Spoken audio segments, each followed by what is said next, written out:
Eu gostaria de parabenizar imensamente a Isabela pelo texto, pela comunicação. É, gratidão é recíproca, Isabela. Eu tenho aprendido muito com a sua pesquisa. Estou ansioso para ver os resultados e talvez eu não diria que ela é tão incipiente, mas pelo contrário, ela já avançou em muito, né, quanto contribuição para o tema, para a pesquisa sobre o historicismo. E também quero parabenizar a organização, em nome do professor, né, os professores e pesquisadores Jean Carlos, Elvis Mendes, Igor Campos e Ian Lobo, pela iniciativa excepcional desse evento. Está sendo, assim, eu acredito que é um momento, de fato, inaugural, né, para a construção talvez de uma comunidade de pesquisa, de fato, em torno do pensamento do Léo Strauss, e por isso fico muito grato pelo convite. A minha comunicação, né, tem como tema Léo Strauss e o problema das formas de governo. Minha intenção, minha ambição não foi recobrir todo esse tema no pensamento do Strauss, mas pensar, né, sobre o pano de fundo de uma crítica que não é necessariamente nova e não necessariamente boa, que é a crítica de que Léo Strauss seria um niilista, que seu pensamento seria incompatível com a democracia e não comportaria nenhum limite normativo que limitasse, né, os meios da fraude na política ou da violência. Essa crítica ela é conhecida, saiu naqueles jornais no ano de 2003, salvo engano, no New York Times, no Le Monde, mas, em parte, essa crítica também foi endossada pela academia, por alguns críticos de Léo Strauss. Especifico aqui, né, os textos da Shadia Drury e da Anne Norton, né, que associam o straussianismo, né, a um projeto imperialista norte-americano. Então, né, não me interessa também rebater essas críticas, ser um advogado do Léo Strauss, né? Enfim, eu sou professor de direito, né? Então acabo me colocando nessa situação, às vezes, de ter de defender a filosofia, né, sobre o Tribunal das Leis da cidade. Mas não me interessa aqui fazer essa resposta direta, mas considerar alguns elementos que estão colocados nessa crítica para pensar, né, para movimentar, né, já que estamos construindo, de fato, um diálogo, um debate elevado sobre o pensamento de Strauss. E esses elementos são precisamente o problema do niilismo e o problema da democracia. Então, eu vou pensar essas duas questões, buscando estabelecer uma sutil linha de continuidade entre o texto Niilismo Alemão e uma das teses centrais do texto de Direito Natural e História em torno, né, precisamente do tema do melhor regime. Essa linha de continuidade estaria situada, sobretudo, na preocupação que Strauss tem com a restituição do horizonte normativo clássico. Então, eu começo a leitura do texto para conseguir me ater ao tema, e eu ia fazer uma introdução, mas já vou direto, né, ao corpo, aí as conclusões sobre, né, esse tema aparecerão ao final.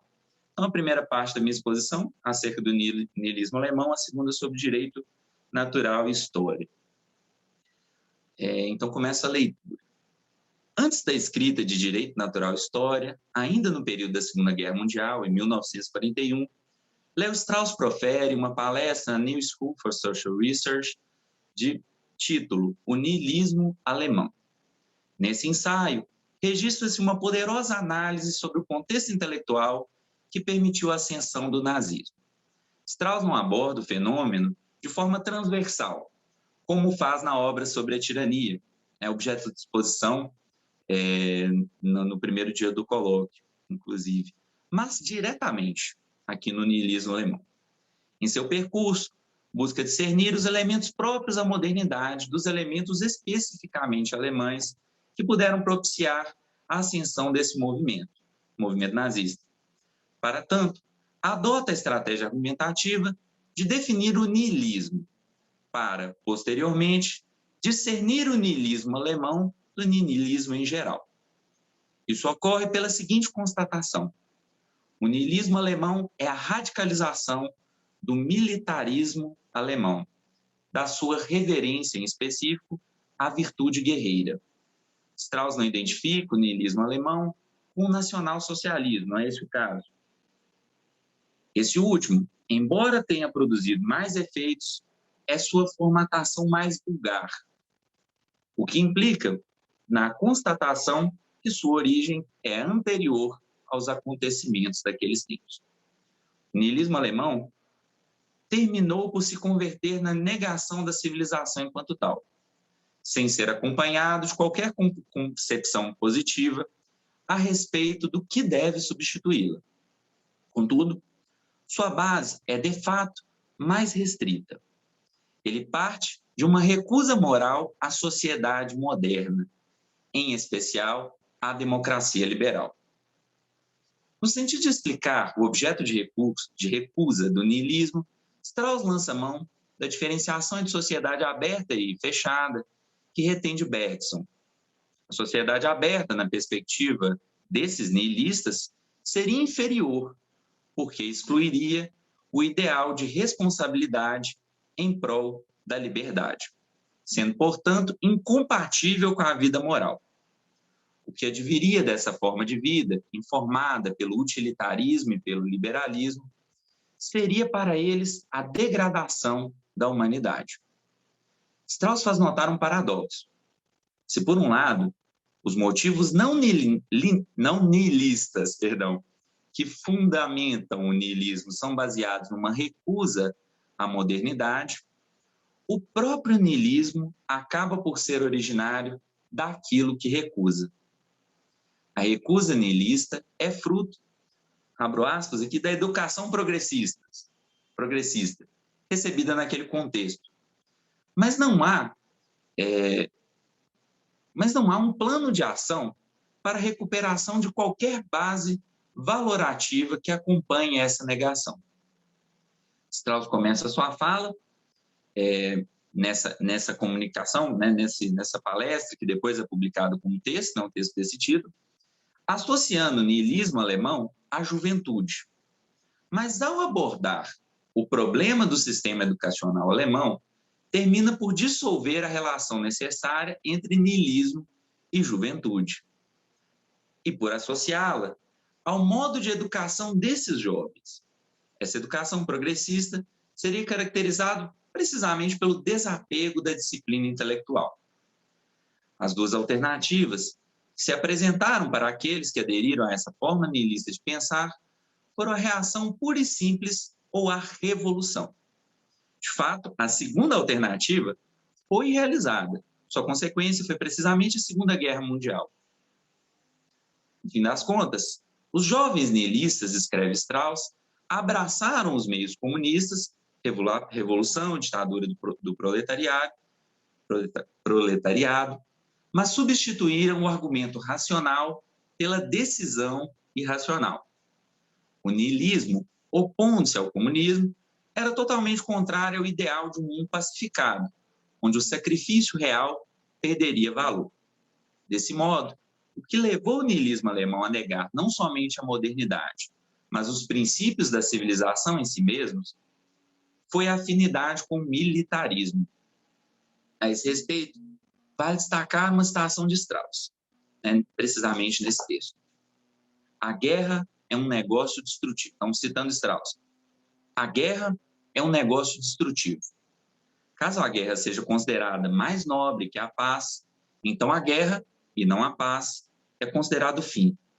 O fim para todos os sentidos práticos, além da destruição. Há uma razão para acreditar que o negócio da destruição, da matança e da tortura é um prazer quase desinteressado para os nazistas enquanto tais. Que eles obtêm prazer genuíno da força e da impiedade que os subjuga, explora e tortura os fracos e desamparados. O niilismo alemão rejeita os princípios da civilização como tal em favor da guerra e da conquista, em favor das virtudes guerreiras. O niilismo alemão é, portanto, afinado com o militarismo alemão. Fim de citação. Strauss descreve o ponto em que o niilismo alemão se converteu em uma reverência à guerra. Ocorre que essa afinidade com o militarismo levou o niilismo alemão para um lugar diferente do objetivo do militarismo, radicalizando-o. O militarismo ainda era informado, pela noção de senso comum de que a guerra não é desejada. Ou seja, a guerra não é aquilo que eu desejo como ponto de partida. A guerra não é o ponto de partida. Seria um efeito colateral, um mal necessário na visão militarista, né? Ou seja, estaria no senso comum. A guerra não é desejável por si mesma. As virtudes da paz possuíam dignidades similares às virtudes da guerra. E mesmo que o militarismo se afastasse da decência na política externa, ele não chegou a aplicar essa mesma lógica para os assuntos de política interna e para a vida privada. Além disso, ao adotar a guerra como fim, o niilismo alemão se desfez da distinção tradicional entre guerras justas e injustas. Eu faço mais uma citação exemplar, eloquente do texto Niilismo Alemão. A visão de que a guerra é um bem em si mesma implica na rejeição da distinção entre guerras justas e injustas, entre guerras de defesa e guerras de agressão. Torna-se, por fim, irreconhecível a própria ideia de uma lei das nações. Ou seja, não há qualquer possibilidade de direito internacional ou de direitos humanos, ou mesmo do chamado direito da guerra e da paz, né, que tem suas origens lá no Hugo Gross, também, né, tão líder, né, e reverenciado pelo Strauss. Então, fim de citação.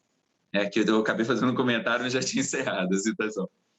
A consequência final da adoção da virtude guerreira foi a ruptura do acesso a qualquer horizonte normativo que poderia mediar as relações e colocar um limite às ações de uma nação em relação à outra.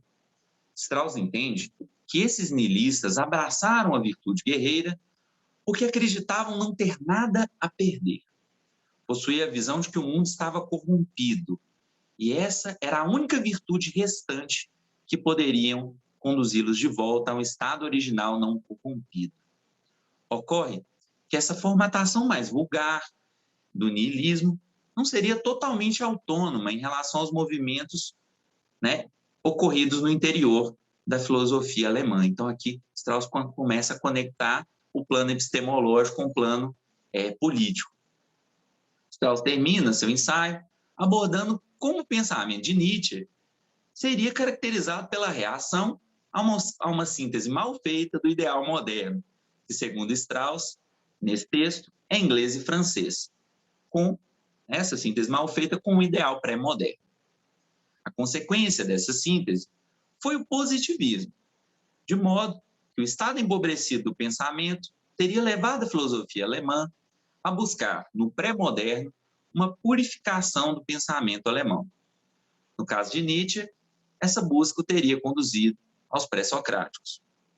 Strauss chega a comparar a influência de Nietzsche na Revolução Nazista à de Rousseau na Revolução Francesa. Além disso, cabe registrar que ao longo desse ensaio aparecem também autores como Heidegger, Schmitt e outros, que não vale a pena comentar. Não necessariamente por esses serem niilistas, mas porque os jovens niilistas os admiravam, na medida em que os consideravam que eles possuíam adversários em comum. Ou seja, Heidegger e Schmitt, eles tinham adversários em comum, com esses niilistas. Sem entrar no mérito da adequação das hipóteses de Strauss, interessa compreender a finalidade, né, no interior desse texto, enfim, porque Strauss utiliza esse recurso de contrapor Nietzsche aos ideais modernos, especialmente ao considerar os ingleses. E aí eu começo aqui já a ensaiar uma proximidade, uma ideia aqui, como vai aparecer depois, que é a noção do gentleman, lá no direito natural e história. Sua forte apologia aos ingleses, dado o contexto, diz respeito à salvaguarda dos princípios da civilização e da possibilidade do governo da lei. Embora modernos, os povos ingleses teriam preservado algo do ideal clássico de humanidade e da prudência e moderação clássicas, necessária para o respeito dos princípios da legislação, mesmo em situações de emergência.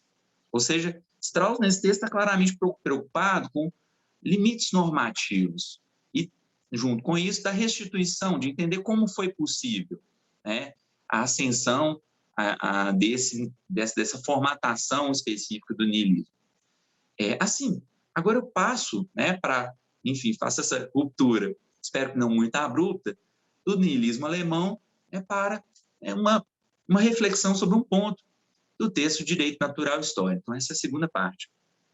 Torna-se claro quão relevante é o problema da normatividade para Strauss.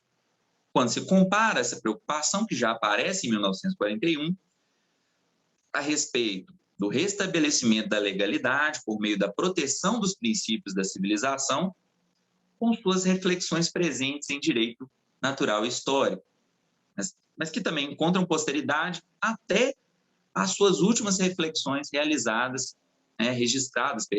sobre as leis de Platão. Postar a questão sobre o melhor regime pressupõe a existência de um parâmetro mais elevado a partir do qual se podem julgar as leis, da ordem que transcende a ação e a própria política. Por esse motivo, em Direito Natural e História, Strauss atualiza a distinção entre lei e regime, segundo a forma que cito.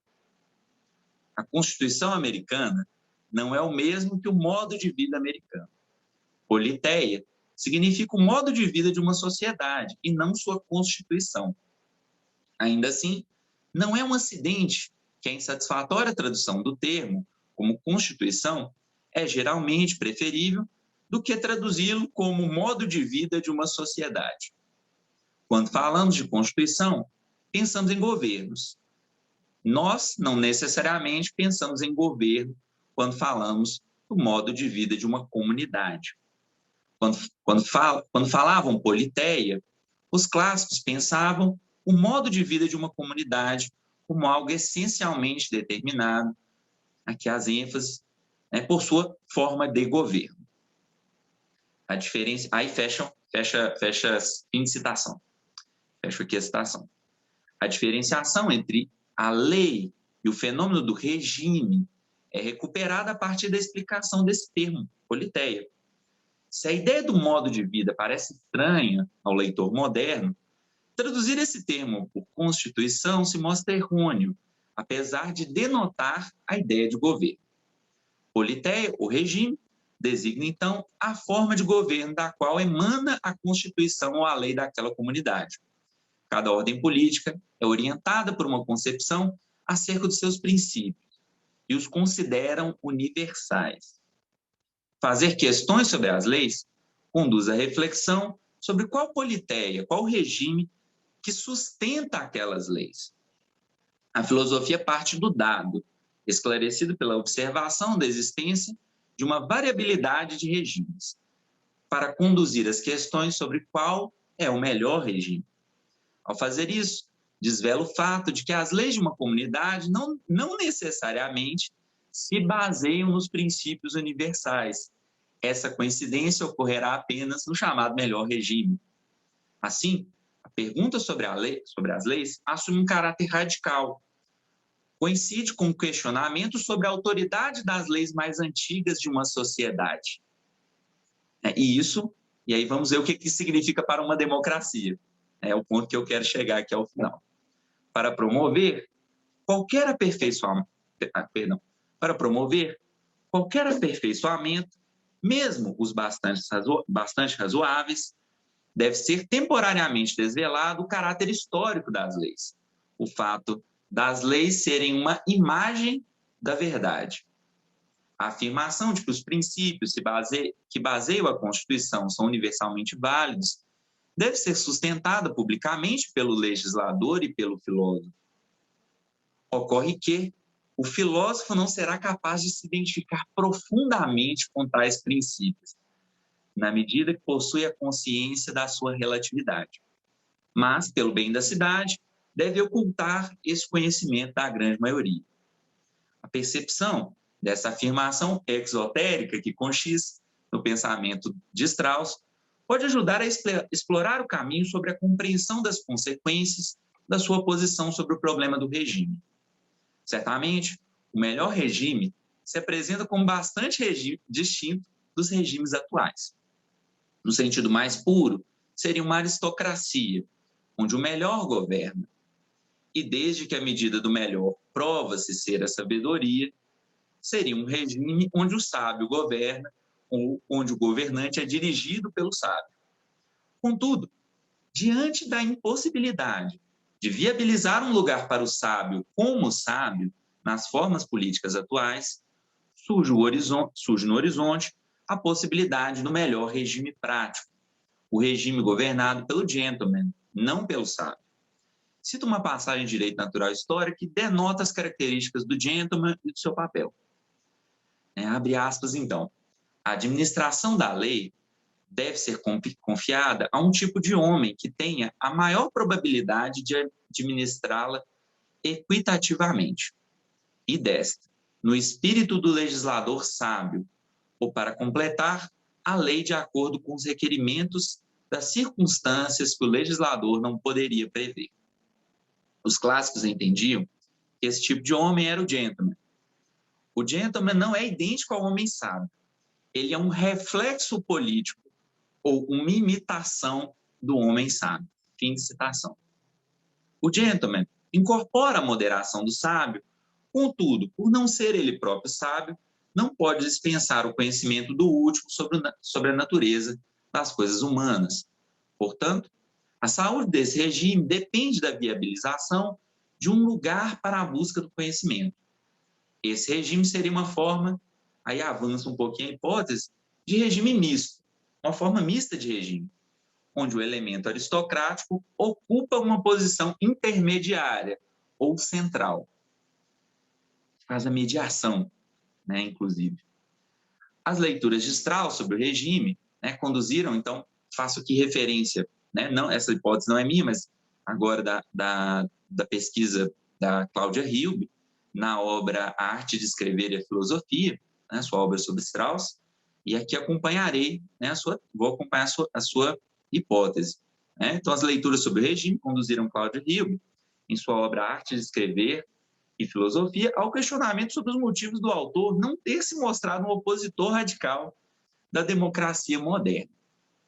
Hilbe chega à conclusão de que a defesa explícita de uma aristocracia em uma sociedade de massa, que perdeu de vista as distinções fundamentais, é estérea ou perigosa. Desse modo, entende que Strauss defende a democracia exotericamente, ou seja, com X, para destituí-la esotericamente com S.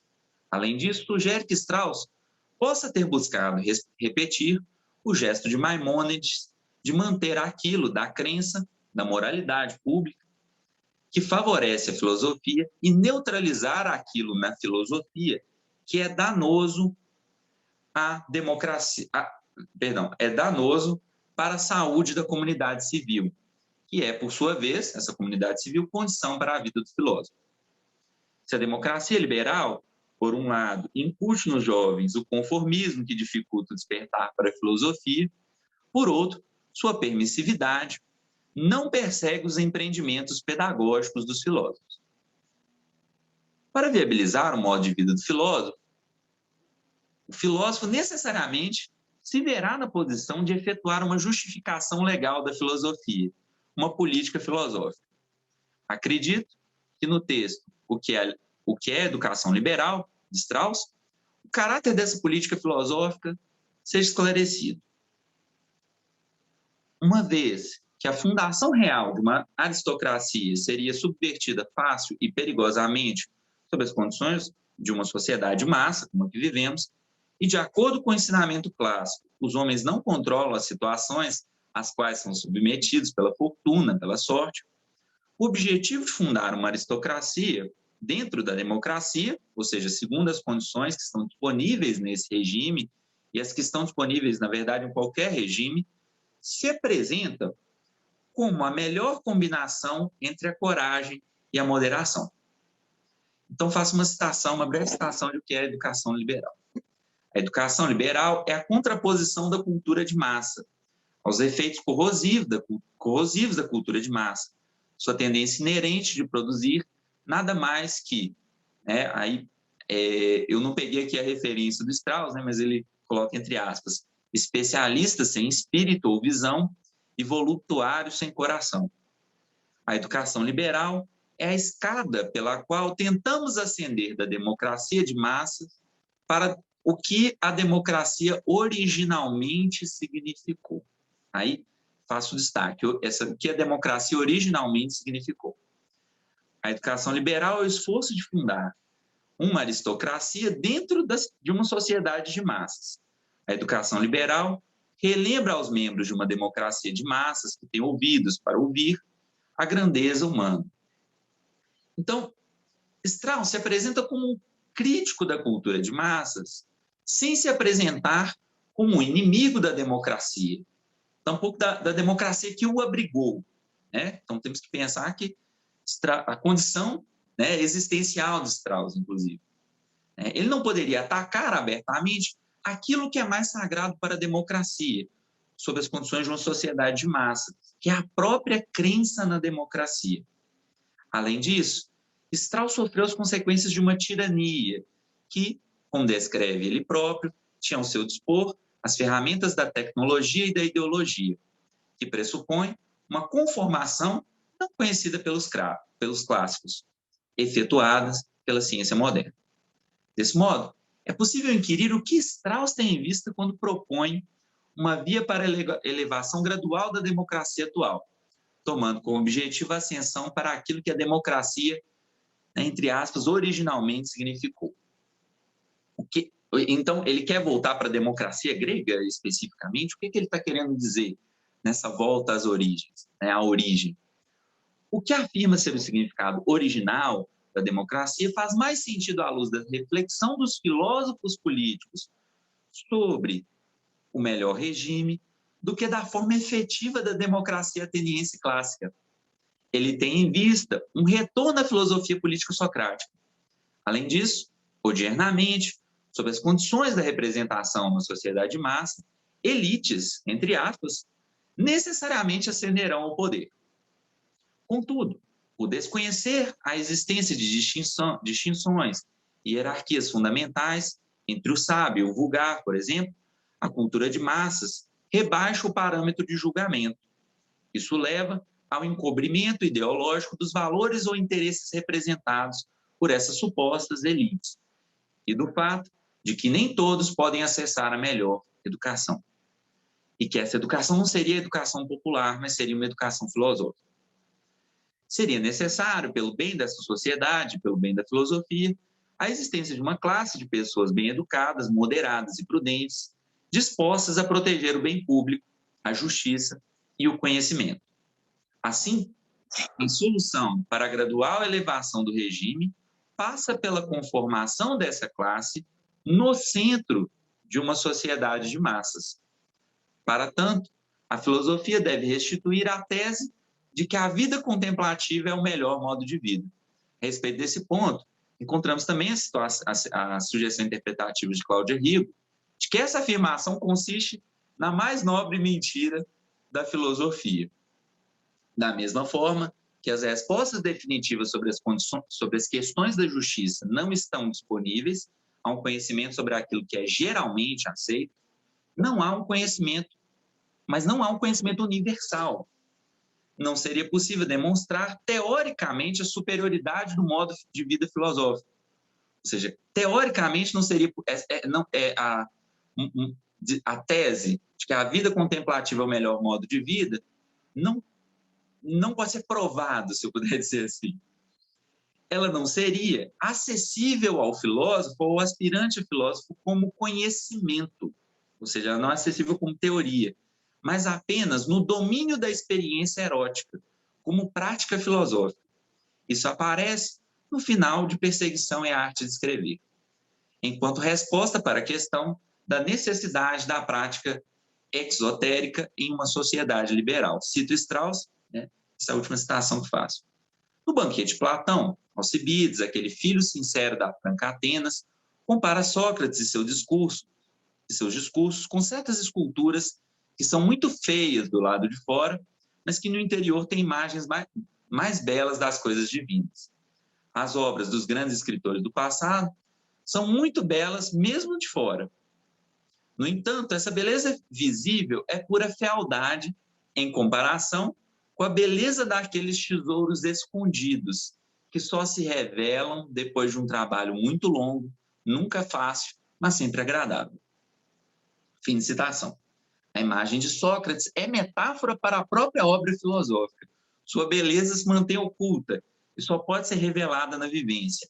Entretanto, aquilo que se oculta, ao mesmo tempo, eleva a atividade da busca pelo conhecimento.